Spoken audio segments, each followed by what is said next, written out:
May 27, 1941, 400 miles off the coast of France, a mortally wounded giant limps through the Atlantic, trailing oil and blood. The Bismarck, Nazi Germany's most feared warship, an 800-foot floating fortress of steel and fury, is dying. But she refuses to go quietly. For the past 3 days, 2,876 British sailors aboard dozens of warships have been hunting this single ship across 1,750 miles of open ocean. They've fired thousands of shells, launched countless torpedoes, lost good men, and still, the Bismarck fights on. But here's what makes this story absolutely insane. Just 6 days earlier, the Bismarck had achieved the impossible. In less than 8 minutes, she obliterated HMS Hood, the pride of the Royal Navy, killing 1,415 men in a catastrophic explosion that left only 3 survivors. 3 out of nearly 1,500. Think about that for a moment. In the time it takes you to make a cup of coffee, Britain's most famous warship was wiped from the face of the earth. The shock that rippled through Britain was like nothing they'd experienced since the war began. Hood wasn't just a ship. She was a symbol of British naval supremacy that had lasted for centuries. Winston Churchill's order was simple, direct, and absolute: sink the Bismarck. But what followed was the most dramatic naval chase in history. Deadly game of cat and mouse across the Atlantic, where empires clashed. Technology failed at critical moments, and human courage was tested to its absolute limit. This is the story of how Britain's entire navy mobilized to hunt down one ship. How a faulty fuel tank, a lucky torpedo strike, and pure determination changed the course of World War II, and how 2,876 sailors risked everything to avenge the Hood and stop Hitler's most powerful weapon from breaking into the Atlantic shipping lanes. By the time this chase ends, over 3,000 men will be dead. Families will be destroyed. The balance of naval power will shift forever, and one of the greatest warships ever built will rest at the bottom of the ocean, 3 miles down in the cold darkness. This is the hunt for the Bismarck, and it begins in the shipyards of Nazi Germany, where engineers and workers are building a monster, the pride of the KREGSMARINA, Hamburg, Germany. February 14, 1939. Adolf Hitler stands on a platform overlooking the massive steel hull of what will become the most feared warship of World War II. Around him, thousands of Nazi officials, naval officers, and shipyard workers watch as the Bismarck slides into the water for the first time. The champagne breaks against her bow. The crowd roars. Hitler beams with pride. This is more than just a ship launch. This is a statement, a declaration. Germany, humiliated and restricted by the Treaty of Versailles after World War I, has rebuilt its navy, and the Bismarck is the crown jewel. To understand why the British Navy would eventually mobilize half its fleet to hunt this one ship, you need to understand what the Bismarck actually was. And trust me, the statistics alone are terrifying. She was 8.23 feet long, longer than 2.5 football fields laid end to end. If you stood her up on one end, she'd be taller than most skyscrapers of that era. Her displacement at full load was 50,300 tons. To put that in perspective, that's roughly the weight of 250 fully loaded Boeing 747 aircraft. This ship was a floating city of steel. Her main armament consisted of 8 15-inch guns mounted in 4 turrets, 2 forward, 2 aft. Each of these guns could hurl a 1-ton shell that's 2,000 pounds of high-explosive over 20 miles with devastating accuracy. The shells traveled so fast that they'd reach their target before you'd even hear the sound of the guns firing. When these guns fired in a full broadside, recoil was so powerful it would push the entire 50,000-ton ship sideways in the water. But firepower was only part of what made Bismarck terrifying. Her armor was extraordinary. The main belt armor, the thick steel plates protecting her vital areas, was up to 12.6 inches thick. That's over a foot of hardened steel. Her turrets were protected by up to 14 inches of armor. These weren't just thick plates of steel. They were specially hardened, face-hardened armor designed to shatter armor-piercing shells on impact. The Germans had learned from World War I. They'd studied every naval battle, every hit, every weakness, and they'd built Bismarck to survive. Her underwater protection was a complex system of compartments, torpedo bulkheads, and void spaces designed to absorb the impact of torpedo hits. In theory, she could take 3 or 4 torpedo hits and keep fighting, and she was fast. Despite her massive size and heavy armor, Bismarck could reach speeds of over 30 knots, that's about 35 miles per hour. That might not sound like much, but for a ship this size, it was extraordinary. She was faster than most battleships afloat, which meant she could catch what she wanted to kill, and outrun what she couldn't. Her crew numbered 2,200 men. That's 2,200 highly trained German sailors, from teenage recruits to veteran officers. They'd been training for months, running drills, practicing gunnery, learning every inch of their ship. By May 1941, Bismarck was ready for war. But here's what made Bismarck truly terrifying from a strategic perspective. She was designed specifically to do one thing: break out into the Atlantic and destroy Britain's supply convoys. The strategic HMS Britain in 1941 was an island under siege. Since the fall of France in June 1940, Britain had stood alone against Nazi Germany. The Luftwaffe had pounded British cities during the Blitz. German U-boats were sinking merchant ships in the Atlantic at an Atlantic rate, and Britain was slowly starving. Here's the reality that kept Winston Churchill awake at night. Britain was completely dependent on supplies from across the Atlantic. Food, fuel, weapons, raw materials, everything Britain needed to survive and fight came by ship from America and Canada. Every week, convoys of merchant ships would cross the Atlantic, braving storms, icebergs, and German U-boats to deliver their precious cargoes. The convoy system worked like this. Merchant ships would gather in Halifax, Nova Scotia, or New York. They'd be organized into convoys of 30, 40, sometimes 50 ships. Then, protected by a handful of destroyers and corvettes, they'd make the dangerous crossing. The journey took about 2 weeks, and during those 2 weeks, they were vulnerable. U-boats were the primary threat. German submarines would form wolf packs and attack convoys at night, sinking as many ships as they could before the escorts could fight them off. In the first few months of 1941, U-boats were sinking hundreds of thousands of tons of shipping every month. Churchill later wrote that the only thing that truly frightened him during the entire war was the U-boat peril. Even worse, the Royal Navy would have to detach battleships and cruisers to hunt for the raider. These were ships desperately needed elsewhere, escorting troop convoys to North Africa, protecting the Mediterranean fleet, guarding the home islands. If Germany could force Britain to spread its navy across the entire Atlantic, searching for raiders, the whole convoy system might collapse. This was the strategic nightmare that the German Naval High Command envisioned. And in May 1941, they decided it was time to test it. The operation was called Rheinübung, Exercise Rhine.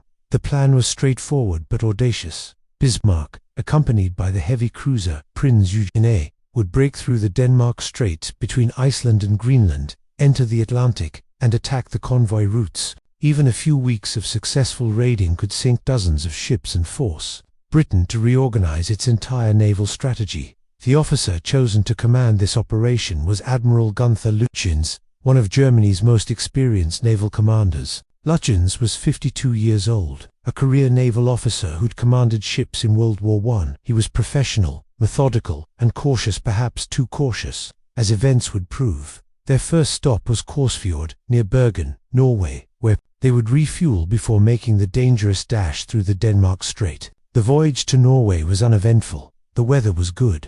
The crew was in high spirits. For most of the 2,200 men aboard Bismarck, this was their first combat operation. They were excited, confident, ready to prove themselves. But already, things were starting to go wrong. The WATCHRS the British were watching. They'd been watching since Bismarck left Gordenoffen on May 20th. A Swedish cruiser spotted the German ships passing through the Kattegat, the strait between Denmark and Sweden. Sweden was officially neutral, but the Swedish government quietly passed this information to the British through diplomatic channels. The message was terse but alarming. 2 large warships, possibly including Bismarck, heading north. The British Admiralty immediately put its intelligence network on high alert. Reconnaissance aircraft were dispatched to search the Norwegian coast. If Bismarck was heading for Norway, she had to be found. On May 21st, a British photo reconnaissance Spitfire, flying at high altitude over Korsfjord near Bergen, captured photographs of 2 large ships at anchor. When the photographs were developed and analyzed in England, there was no doubt it was Bismarck and Prinz Eugen refueling before their breakout attempt. Tovey ordered his available forces to positions where they could intercept Bismarck whichever route she chose. 2 heavy cruisers, HMS Norfolk and HMS Suffolk, were already on patrol in the Denmark Strait. These were county-class cruisers, each armed with 8-inch guns, powerful ships, but no match for Bismarck in a gun battle. Their job was to detect and shadow, not to fight. Suffolk had recently been fitted with Type 279 radar, one of the most advanced systems available. This was crucial. The Denmark Strait in late May was notorious for fog, rain, and poor visibility. Visual spotting was unreliable, but radar could detect a ship the size of Bismarck at ranges of up to 15 miles, even in complete darkness or thick fog. For the heavy hitters, Tovey sent HMS Hood and HMS Prince of Wales. These two would race to intercept if Bismarck was spotted. HMS Hood was a legend. Launched in 1918, she'd been the largest warship in the world for over 2 decades. She was 860 feet long, elegant and beautiful, with graceful lines that made her instantly recognizable. She'd toured the world in the 1920s and 1930s. As the visible symbol of British naval power, crowds would gather in every port to see her. Children would wave. She was called the Mighty Hood, and British sailors served on her with fierce pride. Hood was commanded by Vice Admiral Lancelot Holland, with Captain Ralph Kerr as her commanding officer. Her crew numbered 1,418 men, many of them young sailors on their first major deployment. They were well-trained, confident, and proud to serve on Britain's most famous ship, but Hood had a secret weakness, one that would prove fatal. She was technically a battlecruiser, not a true battleship. The difference was crucial. Battlecruisers were designed to have battleship-level guns, but cruiser-level speed. To achieve this combination, they sacrificed armor protection. Hood's deck armor, the horizontal armor on top of the ship, was dangerously thin in critical areas, only about 3 inches thick over the magazines where the ammunition was stored. This was a known problem. During World War I, 3 British battlecruisers had exploded catastrophically at the Battle of Jutland when German shells penetrated their weak deck armor and detonated their magazines. The Royal Navy had learned this lesson in blood. Hood was supposed to be modernized with thicker deck armor during a refit, but it never happened. The refit was postponed, then cancelled. Money was tight. Time was short. There was always something more urgent. And besides, Hood had never actually been in a major surface action. The weakness was theoretical. Accompanying Hood was HMS Prince of Wales, one of the newest battleships in the Royal Navy. Prince of Wales was a King George V class battleship, armed with 10 14-inch guns and protected by thick armor. She was powerful, modern, and capable. But Prince of Wales was so new, she wasn't fully ready for combat. She'd only been commissioned in January 1941, just 4 months earlier. Her crew was still working up, learning their ship. Worse, she'd left port with civilian contractors still aboard, still fixing mechanical problems with her main guns. Some of her gun turrets had jamming problems that hadn't been fully resolved. She was going into combat with known defects. These 2 ships, one old and vulnerable, one new and unready, were Britain's primary response to Bismarck. Meanwhile, Admiral Tovey himself was preparing to sail aboard HMS King George V, the flagship of the home fleet. King George V was Prince of Wales' sister ship, newly commissioned but more worked up and reliable.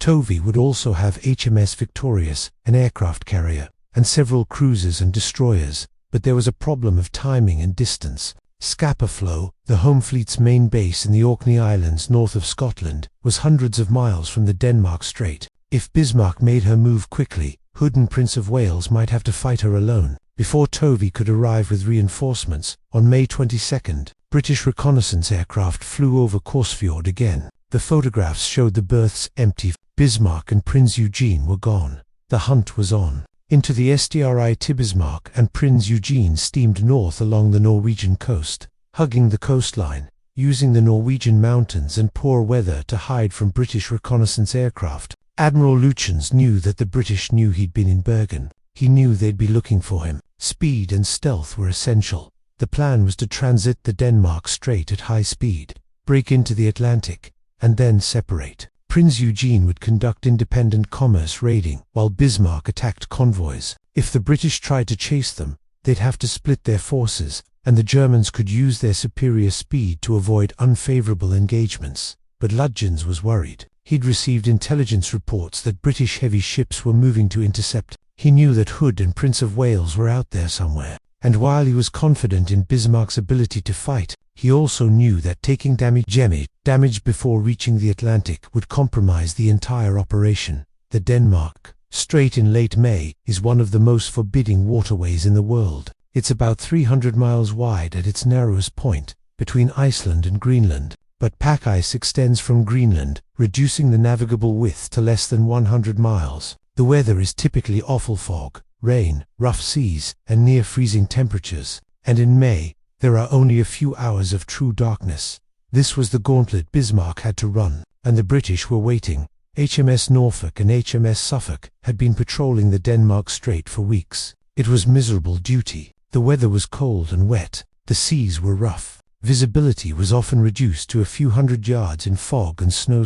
The crew spent hours at action stations, scanning the horizon for an enemy that might not come. Suffolk's captain, Robert Ellis, positioned his ship close to the pack ice edge. If Bismarck came through, she'd have to pass within radar range. Norfolk, commanded by Captain Alfred Phillips, patrolled further south. On the evening of May 23rd, Suffolk was making her patrol when her radar operator noticed something on his screen. A large contact, moving fast, bearing southwest. Range, about 7 miles. The radar operator called the bridge. Captain Ellis came to look at the screen himself. The contact was huge, much larger than a cruiser. This had to be Bismarck. Suffolk immediately turned away, using her superior speed to open the range while maintaining radar contact. At the same time, she began broadcasting contact reports. 1 battleship, 1 cruiser, course 220 degrees, speed 28 knots. This signal was received by Norfolk, by Hood and Prince of Wales racing to intercept, by Admiral Tovey aboard King George V, hundreds of miles away, and by the Admiralty in London. After 2 days of uncertainty, they knew where Bismarck was. Norfolk closed in to get visual confirmation. In the poor visibility and intermittent fog, Norfolk's crew suddenly spotted Bismarck much closer than expected, less than 6 miles away. Aboard Bismarck, the lookouts spotted Norfolk at almost the same instant. Admiral Lütjens gave the order, "Open fire." Bismarck's forward turrets swung toward Norfolk and fired. The massive 15-inch guns erupted with flame and thunder. The shells, each weighing a ton, screamed through the air toward the British cruiser. Captain Phillips ordered hard rudder, turning Norfolk away at full speed. The ship heeled over, black smoke pouring from her funnels as her engines went to maximum power. Behind her, Bismarck's shells plunged into the sea, throwing up massive columns of water. The range was too great. The shells missed, but it was terrifyingly close.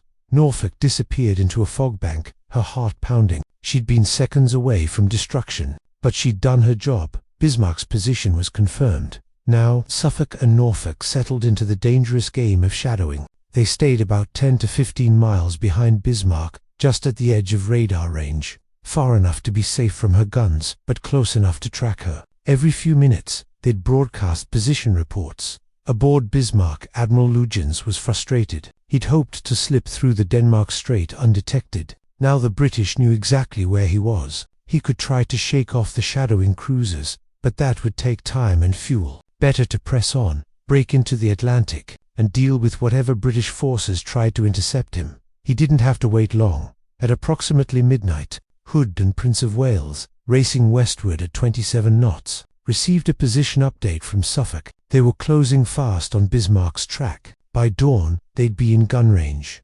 Vice Admiral Holland aboard, who'd studied the plot. He was closing from the southeast, while Bismarck steamed southwest. They'd meet at dawn, probably with the range around 25,000 yards, about 13 miles. Holland faced a tactical problem. He was approaching with the sun rising behind Bismarck, which meant his ships would be silhouetted against the dawn light, while Bismarck would be harder to see. Moreover, Hood's weakness was her thin deck armor. If he fought at long range, German shells would plunge down at steep angles, potentially penetrating that weak deck armor. His solution was to close the range as quickly as possible, charge directly at Bismarck to minimize the time Hood was exposed to long-range plunging fire. Get close, where shells would hit the thick side armor instead of the thin deck armor, then use Hood's superior gunnery to destroy Bismarck. It was a reasonable plan, but it had one critical flaw. By charging directly at Bismarck, Hood and Prince of Wales could only fire their forward guns, half their total firepower. Meanwhile, Bismarck could fire full broadsides, Holland was accepting a firepower disadvantage to minimize Hood's vulnerability. As the night wore on, the tension aboard Hood was palpable. The crew knew they were closing with the most powerful battleship in the German Navy. They'd been at action stations for hours. Damage control parties stood ready. Guns were loaded. Everyone was tense, alert, ready. In the wardroom, some of the officers had a final meal. There was little conversation. Everyone knew what was coming. At dawn, they'd fight the biggest naval battle since Jutland in 1916. May 24, 1941, 5:35 a.m. The light is growing in the eastern sky. Visibility is moderate, about 12 to 14 miles. The sea is choppy with whitecaps, but not too rough for gunnery. Aboard HMS Hood, the lookouts spot masts on the horizon, then superstructure, then the unmistakable silhouette of a large warship. It's Bismarck, accompanied by Prinz Eugene, steaming southwest, range approximately 28,000 yards, about 14 miles. Vice Admiral Holland gives the order, take up action bearing, close the enemy at full speed. Hood and Prince of Wales turn toward Bismarck and accelerate to their maximum speed of about 28 knots. They're charging directly at the German ships, bows on. There's an immediate problem of identification. Through the morning haze and spray, it's difficult to distinguish between Bismarck and Prince Eugene. They have similar silhouettes. Holland initially misidentifies the ships, thinking Bismarck is the rear ship when she's actually in the lead. He signals his ships to concentrate fire on the leading ship, but some of the signals are confused. This matters because Prince of Wales' crew thinks they should target Bismarck, the more dangerous target, while Hood is targeting Prince Eugene. The fire distribution is wrong from the start, but there's no time to sort it out. The range is closing fast. At 5:52 a.m., at a range of about 26,000 yards, roughly 13 miles, Holland gives the order, open fire. Hood's forward turrets, the only guns that can bear while she's charging directly at the enemy. For 15-inch shells hurtle through the air toward what they think is Bismarck, but is actually Prince Eugene behind Hood. Prince of Wales also opens fire. Aboard Admiral Lütjens and Captain Ernst Lindemann watch the British ships approach. They can see the distinctive silhouette of Hood clearly. She's famous. Every German naval officer knows what Hood looks like. Lindemann gives the order, target left ship, open fire. At 5:53 a.m., Bismarck's forward guns fire. A few seconds later, Prince Eugene joins in. The German ships have the advantage of firing full broadsides all. Their guns can bear while the British can only fire their forward turrets. The first salvos miss. The German shells fall short, throwing up massive spouts of water near Hood. The British shells also miss. The range is long. The targets are moving, and gunnery at these distances is as much art as science, but the German fire control is excellent. Bismarck's optical rangefinders are among the best in the world, and her gunnery officers are highly skilled. On the second and third salvos, they bracket Hood, some shells falling short, some over. The range is almost perfect. At 5:55 a.m., just 3 minutes into the battle, a shell hits Hood. It's probably from Prince Eugene's 8-inch guns, rather than Bismarck's 15-inch weapons. The shell strikes near the base of Hood's mainmast, and starts a fire amid flames and smoke below up. It's serious but not immediately critical. The fire is on the boat deck, where Hood carries anti-aircraft ammunition and some ready-use ammunition for her secondary guns. If that ammunition explodes, it could be catastrophic. Damage control parties race to fight the fire. Meanwhile, Hood and Prince of Wales are still charging toward Bismarck, closing the range. But Holland realizes that the head-on approach is leaving them outgunned. At 5:55 a.m., he orders a turn to port to the left, which will allow Hood to bring all her guns to bear. It's called opening the arcs, allowing the aft turrets to fire. Hood begins her turn. Prince of Wales follows. Finally, they'll be able to use their full firepower. But aboard Bismarck, the gunnery officers see the British ships turning. The profile changes. The range data is adjusted. The fifth salvo is ready. At 5:59 am, 6 minutes into the battle, Bismarck fires again. What happens next takes seconds but will be seared into the memory of everyone who witnesses it. One or more shells from Bismarck's fifth salvo, nobody will ever know exactly how. Many plunge down from their high trajectory and strike Hood's deck. The shells penetrate the thin 3-inch armor and plunge deep into the ship. At least one shell reaches the aft fringe. magazine the storage area for ammunition for Hood's secondary guns. The shells detonate. The 4-inch magazine explodes. The explosion is massive, but it's nothing compared to what follows. The blast ruptures the bulkheads, the walls separating the 4-inch magazine from the main magazine,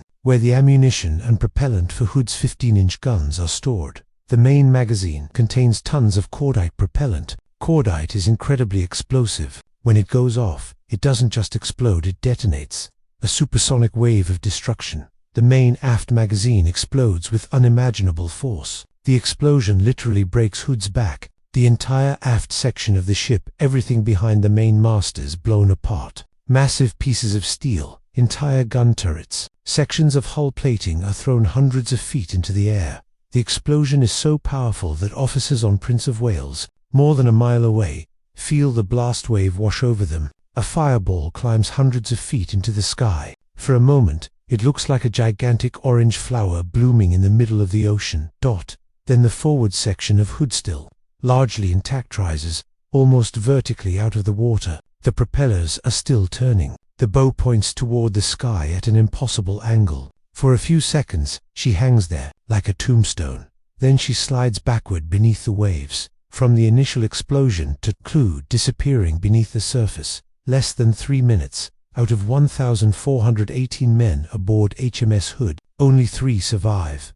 One of them is ordinary signalman Ted Briggs, 18 years old. He was on the bridge when the explosion occurred. He was blown into the water by the blast. He found himself underwater, being pulled down by the suction of the sinking ship. He fought his way to the surface. When he broke through, gasping and choking, he looked around. There was nothing, just wreckage and oil-covered water. Then he spotted 2 other survivors, Midshipman William Dundas and able seaman Bob Tilburn. These 3 men, by pure chance, had been blown clear of the ship before she went down. Everyone else, 1,415 men, died. Some were killed instantly in the explosion. Others were trapped inside as the ship sank, drowning in the cold water. A few made it into the water, but died from hypothermia in the freezing Atlantic. The entire battle, from first shots to Hood's destruction, lasted 8 minutes. 8 minutes, aboard Prince of Wales. Less than 2 miles away, the crew watches in absolute horror. The most famous ship in the Royal Navy, the ship they were supposed to be fighting alongside, has simply ceased to exist. The shock is indescribable. But Prince of Wales is still in the fight. And now, Bismarck's guns turn their full attention to her. Prince of Wales, Aylwani commander of HMS, Prince of Wales, Captain John Leach, has no choice but to continue the fight. Turning away now would expose his ship to enemy fire without being able to return it. He has to stay in the battle at least long enough to get his ship to a position where she can disengage safely. But Prince of Wales is at a severe disadvantage. She's only been in commission for 4 months. Her gun crews are still learning their weapons. And worse, several of her 14-inch guns have mechanical problems. As Prince of Wales engages Bismarck, one of her forward guns jams. Then another. The civilian contractors aboard, employees who'd sailed with the ship to fix the teething problems, work frantically to clear the jams while shells from Bismarck scream overhead and plunge into the sea around them. And now Prince Eugene concentrate their fire on Prince of Wales. The German gunnery is accurate and devastating. Shells slam into the British battleship. One shell strikes the compass platform, the exposed navigation bridge. The explosion kills or wounds everyone on the bridge except Captain Leach and 1 other officer. The chief yeoman of signals is killed. The navigating officer is wounded. Blood and bodies are everywhere. Another shell penetrates below the waterline and explodes, flooding several compartments. Prince of Wales takes on a list. She's tilting to one side. More shells hit. One passes through the ship without exploding, a dud that nonetheless causes damage. Another destroys one of the ship's boats and starts a fire. A third hit causes minor damage to Bismarck's fire control systems, but the cumulative damage to Prince of Wales is more severe. Captain Leach makes the painful but necessary decision: break off the action. Prince of Wales cannot face Bismarck alone.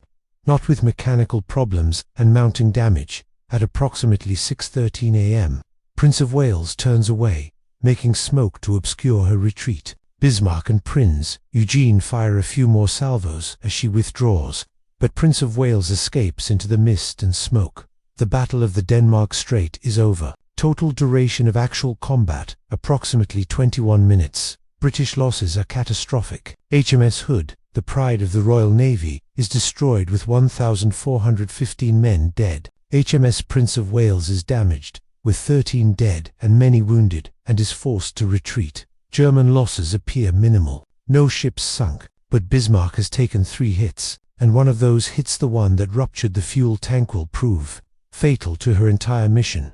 Admiral Lütjens orders a damage assessment. The report is concerning. The ruptured fuel tank means Bismarck cannot access about 1,000 tons of fuel oil. Even worse, she's leaking fuel from the damaged area, leaving a telltale oil slick on the surface of the ocean. Here, trail the British can follow. The flooding in the bow is causing Bismarck to settle forward. She's down by the bow by a few degrees. This increases water resistance and reduces her top speed slightly. She can still make about 28 knots, but it's using more fuel than it should. Most critically, the operational situation has changed completely. The British now know exactly where Bismarck is. The element of surprise is gone, and the damage means Bismarck cannot stay at sea for an extended period raiding convoys. She needs repairs. Lütjens faces a difficult decision. He has 3 options. First, return to Germany through the Denmark Strait, but British heavy ships are now blocking that route. It would mean fighting his way through, and Bismarck, despite her victory, has been damaged. Another major engagement might cause more serious damage. Second, head for Norway. The Norwegian ports have facilities, and the Luftwaffe can provide air cover, but Norway is also relatively close, meaning British ships and aircraft could attack during the approach. Third, head for France. The French Atlantic ports Brest and Saint-Nazaire have been fortified by Germany and have large dry docks capable of handling Bismarck. The distance is greater, about 1,750 miles, but once close to France, the Luftwaffe can provide air cover. After consultation with Captain Lindemann, Lütjens makes his decision: head for France. It's the longest route, but it offers the best facilities for proper repairs. And if they can shake off the British pursuit, there's still a possibility of raiding convoys along the way. At 6:14 a.m., Lütjens signals Prince Eugene, separate and operate independently. Proceed to Atlantic raiding mission as planned. Prince Eugene turns away and disappears into a rain squall. She successfully evade British forces and eventually reach France. But that's another story. From this point on, Bismarck is alone. Now begins the chase, 1,750 miles across the Atlantic, with the entire British Navy in pursuit. Churchill's ordering. London. The news of Hood's destruction arrives like a thunderbolt. Winston Churchill is in a meeting when an aide hands him a note. Churchill reads it, his face darkening. He excuses himself and walks to his office. Hood destroyed. Over 1,400 men dead in 8 minutes. For Churchill, this is more than a military disaster. Hood was a symbol, the visible embodiment of British naval supremacy that had lasted for 2 centuries. Every schoolchild knew Hood, every sailor revered her, and now she was gone, obliterated by a German warship that had been at sea for less than a week. The psychological impact on British morale would be devastating when the news became public, and the strategic implications were equally grim. If Bismarck could destroy Hood so easily, what chance did the Atlantic convoys have?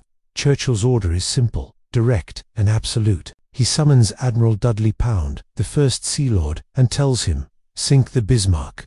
I don't care what it costs. I don't care how many ships you have to use. Find her and sink her."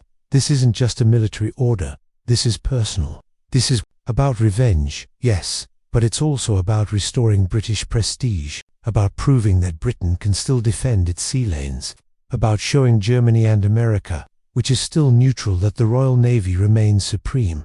Admiral Pound immediately begins the largest naval operation since the beginning of the war. Ships from across the Atlantic are ordered to converge on the search area. Every available warship, from battleships to destroyers, is mobilized. From Scapa Flow, Admiral Tovey aboard HMS King George V, with the aircraft carrier HMS Victorious, several cruisers, and destroyers. From Iceland, additional destroyers and the cruisers Suffolk and Norfolk, already shadowing Bismarck. From convoy escort duty, ships are pulled from their missions protecting merchant convoys. It's a risk. Pulling escorts leaves convoys vulnerable to U-boats, but the risk of letting Bismarck escape is greater. From Gibraltar, Force H, commanded by Admiral James Somerville. This includes HMS Renown, a battlecruiser, HMS Ark Royal, an aircraft carrier, HMS Sheffield, a cruiser, and destroyers. They're over 1,000 miles south of Bismarck's last known position, but they turn north at full speed, from convoy protection in mid-Atlantic. HMS Rodney, one of the most powerful battleships in the Royal Navy, Rodney carries 9 16-inch guns, the largest guns in the British fleet, even larger than Bismarck's 15-inch weapons. She's sluice, can only make about 23 knots, but she's devastatingly powerful. From the America and West Indies station, additional cruisers are ordered to patrol potential interception points. In total, over 40 warships are involved in the hunt. Over 2,876 British sailors are now dedicated to one mission: find Bismarck and destroy her. But there's a problem. They've lost her. Suffolk and Norfolk had been shadowing Bismarck since the initial contact. They'd been staying about 10 to 15 miles behind, using Suffolk's radar to track the German battleship, Prince of Wales. Despite her damage, had also been trailing, maintaining contact. Then, at approximately 3 a.m. on May 25th, about 9 hours after the battle, Bismarck suddenly turns toward her shadowers. The move catches the British by surprise. Is Bismarck planning to attack? Suffolk immediately turns away to maintain distance. Norfolk also maneuvers. Prince of Wales, already damaged, also withdraws.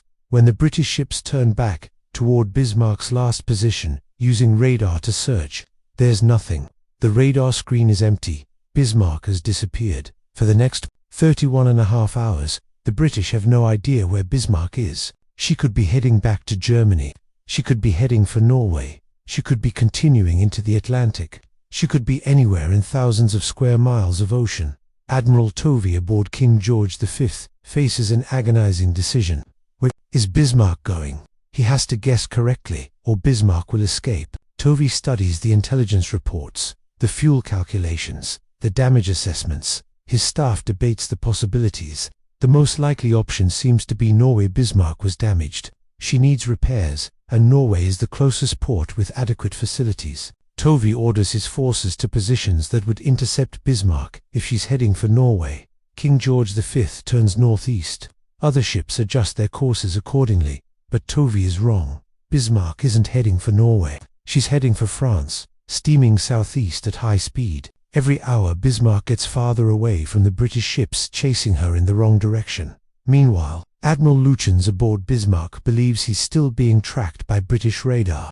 He doesn't realize he's successfully evaded his pursuers, and so, at approximately 9 a.m. on May 25th, he makes a catastrophic mistake. Believing the British already know his position, Lütjens breaks radio silence to send a long tactical report to German Naval Command. The message takes about 30 minutes to transmit, much longer than usual. British radio direction-finding stations pick up the transmission. They take bearings on the signal, the direction from which the radio waves are coming. With multiple stations taking bearings from different locations, they can triangulate Bismarck's approximate position. The bearings are sent to the Admiralty in London. Staff officers plot them on a chart. They calculate an approximate position for Bismarck, and then they make a catastrophic error. The calculation is done incorrectly. Instead of placing Bismarck southeast of her last known position, heading toward France, the plot shows her northeast, heading toward Norway. This confirms what Admiral Tovey already believes. King George V and the other ships continue steaming northeast, away from Bismarck, but not everyone is convinced. Aboard HMS King George V, a young officer named Lieutenant Commander Peter Rotherham looks at the bearing plot and thinks something is wrong. The angles don't look right. He gets out his navigation tools and does the calculation himself. His answer is different. According to his calculations, Bismarck is heading southeast toward France, not Norway. Rotherham reports his findings to the staff officers, but he's a junior officer contradicting the Admiralty's calculations. His concerns are noted but essentially dismissed. The fleet continues toward Norway. For the British, time is running out. King George V and other ships are burning fuel at an alarming rate. They'd been at sea for days, steaming at high speed. Admiral Tovey calculates that if he doesn't turn back soon, King George V won't have enough fuel to make it back to port. He'll have to break off the chase. The greatest naval hunt in history is about to end in failure. The cartel name A 26th, 1941, Bismarck has been missing for over 31 hours. British morale is plummeting. The Admiralty is desperate. If Bismarck reaches France, she'll have escaped, and the psychological blow to Britain will be devastating. But the British have one advantage: long-range patrol aircraft. These are Catalina flying boats, American-made aircraft that can stay aloft for over 20 hours and patrol vast areas of ocean. The RAF's Coastal Command has been flying search patterns since Bismarck disappeared, but the search area is enormous, thousands of square miles. Finding one ship in all that ocean is like finding a needle in a haystack. One of these Catalinas is piloted by Flying Officer Dennis Briggs of No. 209 Squadron RAF. Also at the controls is U.S. Navy Ensign Leonard Tuck Smith. Smith is officially an observer. America is still neutral in the war, but in reality, he's helping train RAF pilots to use the American-made Catalina.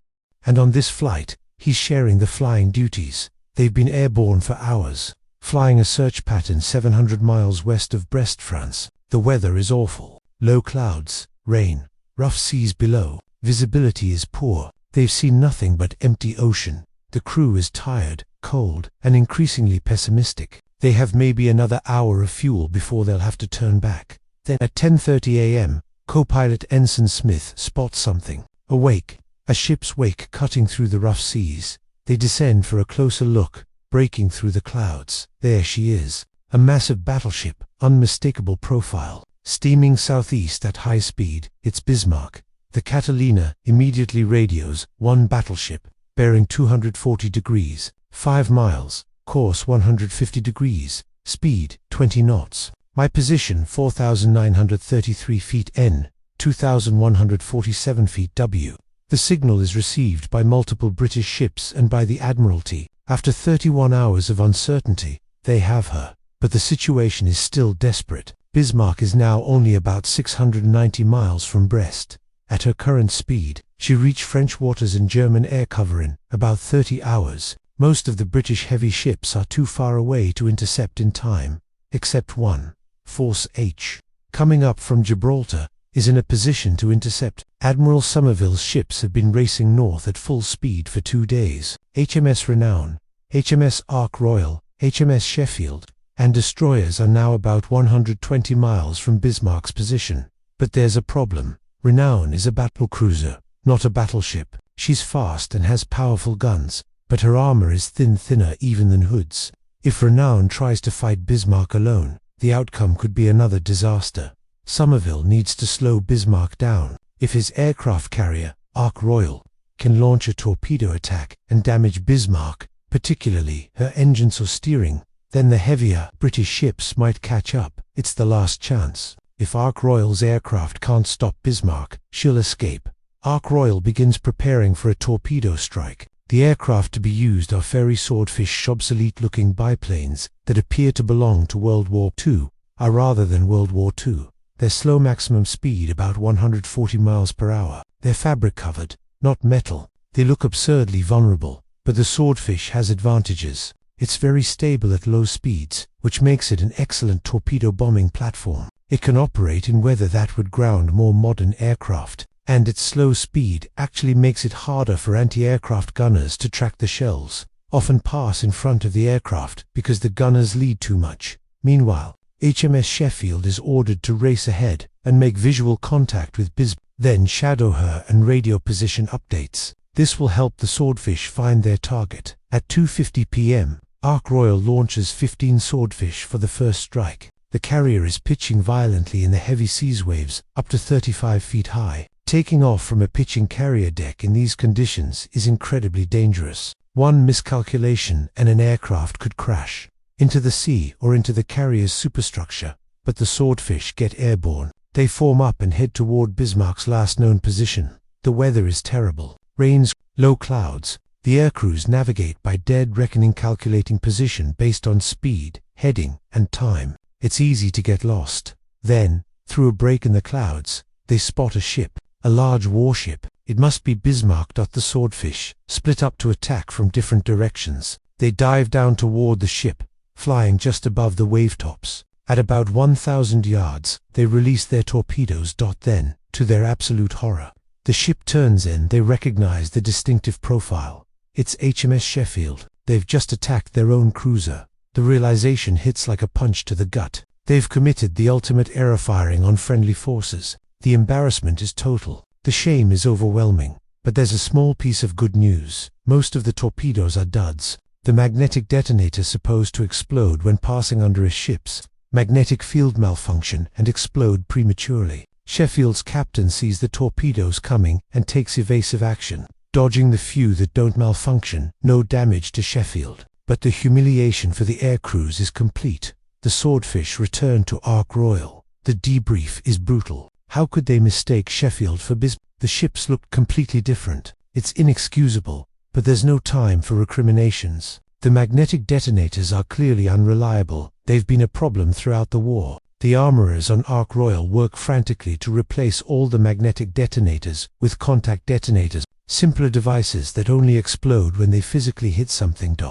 At 7:10 p.m., Ark Royal launches a second strike. 15 Swordfish, this time with contact detonators. And this time, they've been ordered to coordinate with Sheffield to ensure they attack the right target. The aircrews know this is probably a suicide mission. Bismarck's anti-aircraft fire is legendary. Dozens of guns, ranging from 20 mm up to 105 mm. The Swordfish are slow, fragile, fabric-covered targets. Many of them expect to die, but they go anyway, because if they don't stop Bismarck, she'll escape, and Hood's death will be unavenged. The PR-15 Swordfish, led by Lieutenant Commander Eugene Esmond, fly through the deteriorating weather toward Sheffield's reported position. Sheffield guides them toward Bismarck by radio, giving them headings and distances. At 8:47 p.m., they spot her, the massive German battleship, steaming at high speed, leaving a wake of white water behind her. The Swordfish split into smaller groups to attack from different directions. This forces Bismarck to split her defensive fire. Some aircraft approach from the port side,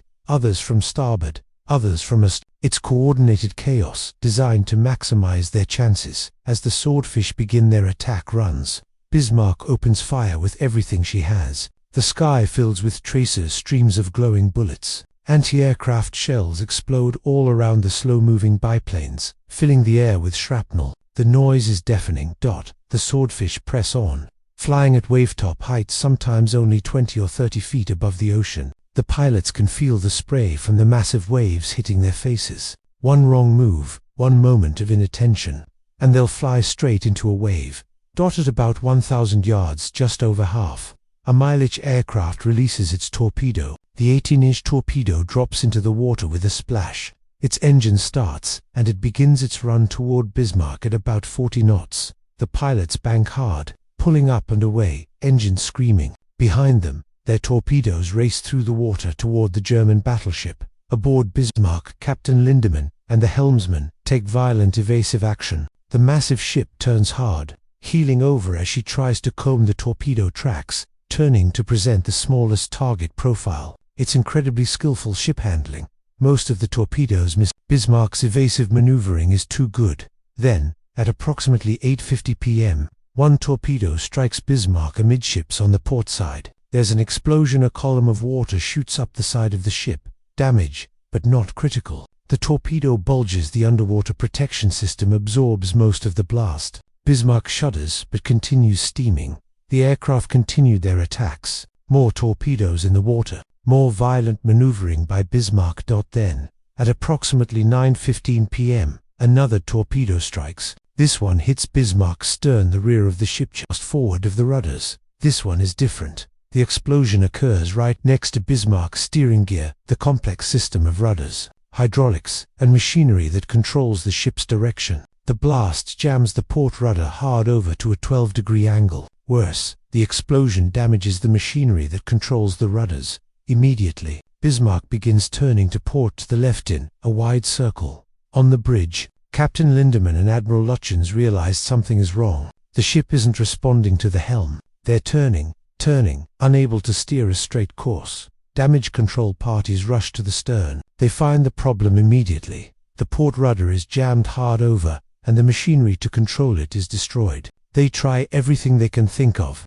They try to manually disconnect the rudder. They try to force it back to center position. Nothing works. Divers are sent over the side in the Atlantic. in rough seas, at night to try to cut away damaged steering gear. It's incredibly dangerous work. The divers work in near-freezing water, in darkness, with Bismarck still moving. They're unable to fix the problem.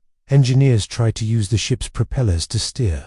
By running the engines at different speeds, they can create some directional control, but it's crude and ineffective. They can maintain a rough heading, but they cannot steer a precise course, and the rough heading they can maintain is northwest toward the British fleet, away from France. Captain Lindemann and Admiral Lütjens face the terrible truth. Bismarck is crippled. She cannot steer. She cannot reach France. She cannot escape. At approximately 10 p.m., Lütjens sends a message to German Naval Command. Ship unmaneuverable. We will fight to the last shell. Long live the Führer. The message is intercepted by British radio operators. When it's decoded, there's a grim satisfaction. They've got her. She's crippled. She can't escape but for the 2,200 men aboard Bismarck. The message means something else. They're going to die. Some of the crew members write final letters to their families, letters they know will never be delivered, but they write them anyway. Others pray. Some simply go to their action stations and wait. Admiral Lütjens addresses the crew over the ship's intercom. His voice is calm, steady, professional. He tells them they've fought bravely. They've sunk Hood, the pride of the British fleet. They've done their duty for Germany. Now they'll fight to the end with honor. The crew knows what's coming. By morning, the entire British fleet will be upon them. Battleships, cruisers, destroyers, aircraft. They have no chance of survival, but they're German sailors. They'll fight. As night falls, on May 26th, British destroyers begin to close in. These are small ships, about 1,500 tons each, carrying torpedoes and small guns. Individually, they're no match for Bismarck, but in darkness, they can be deadly. The destroyers attack throughout the night. They dart in from different directions, launch torpedoes, then retreat before Bismarck can bring her main guns to bear. It's terrifying for the destroyer, crews approaching a crippled but still deadly battleship at night in rough seas. Bismarck fires at the destroyers with everything she has. Her main 15-inch guns roar, firing its shapes in the darkness. Her secondary guns 5.9-inch and 105mm blaze away. Tracers streak across the water. The sea lights up with gunfire and explosions. The destroyers don't sink Bismarck, but they achieve something almost as important. They prevent her from making any progress toward France, and they ensure the crew gets no rest, no sleep, no respite. Attack after attack throughout the long night. The psychological effect is devastating. As dawn approaches on May 27th, the crew of Bismarck is exhausted, stressed, and knows what's coming. The fuel is running low. The ammunition is finite. The steering is still jammed on the horizon. They can see the British battleships approaching. The final BATT lead on May 27, 1941. The storm has subsided slightly. Visibility is about 10 miles. The seas are still rough, but not as violent as the previous day. Admiral Tovey aboard HMS King George V has finally caught up. With him is HMS Rodney, with her massive 16-inch guns. The cruisers Norfolk and Dorsetshire are also closing in. Tovey knows his fuel situation is critical. King George V has been at sea for days, steaming at high speed, burning fuel at an enormous rate. He has just enough fuel to fight this battle and make it home barely. If the battle takes too long, he might not make it back to port. At 8:43 a.m., Rodney's lookout spot Bismarck. Range, about 23,000 yards, roughly 12 miles. The German battleship is barely moving, turning in slow circles, clearly unable to steer properly. At 8:47 a.m., Rodney opens fire. Her 3 triple turrets 9 16-inch guns erupt with flame and thunder. Each shell weighs 2,048 pounds, over a ton. The sound is like the end of the world. Bismarck returns fire. Despite everything, despite the damage, despite the exhausted crew, despite knowing she's doomed, she fights back. Her forward turrets swing toward the British ships and fire. The early salvos miss. The range is long, the seas are rough, and Bismarck's fire control has been damaged, but she keeps firing. King George V opens fire at 8:48 a.m. 10 14-inch guns join the bombardment. Then Norfolk with her 8-inch guns. The British ships close the range, walking their fire onto target. At first, the shells missed huge columns of water erupting near Bismarck. Then they bracket her shells falling short and over. Then they find the range. Shells begin hitting Bismarck. The first few strikes do little damage. Her armor is incredibly thick, but more shells hit, and more, and more. A shell hits Bismarck's forward fire control station. The armored director, the protected position where officers controlled the main guns, is destroyed. Officers are killed. The fire control system is knocked out. Bismarck's forward turrets continue firing, but now they're firing under local control. Each turret aiming independently. It's less accurate, less coordinated, but they keep fighting. More British shells hit. One penetrates the forward armor belt and explodes inside the ship. Fires start.